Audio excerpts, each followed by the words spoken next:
Would you say that Stoneplate is currently a good defensive item? I mean, arguably it seems pretty good on an isolated Blitzcrank or a Mecha Prime since you can maximize its value. Until today. It turns out it is surprisingly easy to disable the enemy Stoneplate.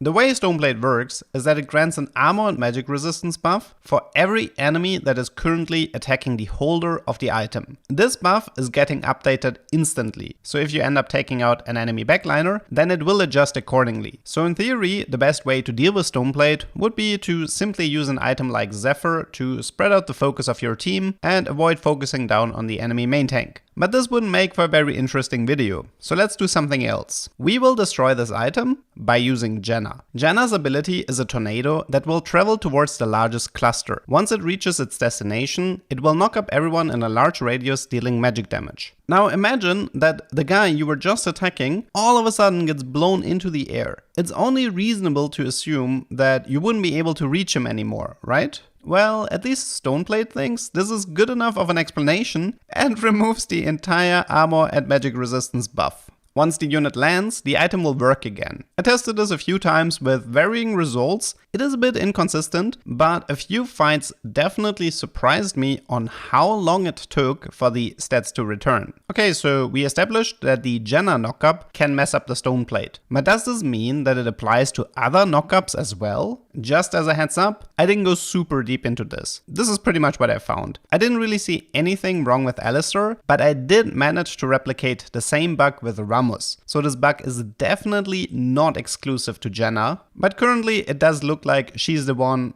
that's the most impactful. So yeah, the next time your Stoneplate frontliner melts like butter, the reason might be an unfortunate timing of an enemy spellcast during a knockup. There are probably more ways to mess with Stoneplate, and if you happen to find some, I would love to hear about them in the comments. I hope you learned something, and see you next time.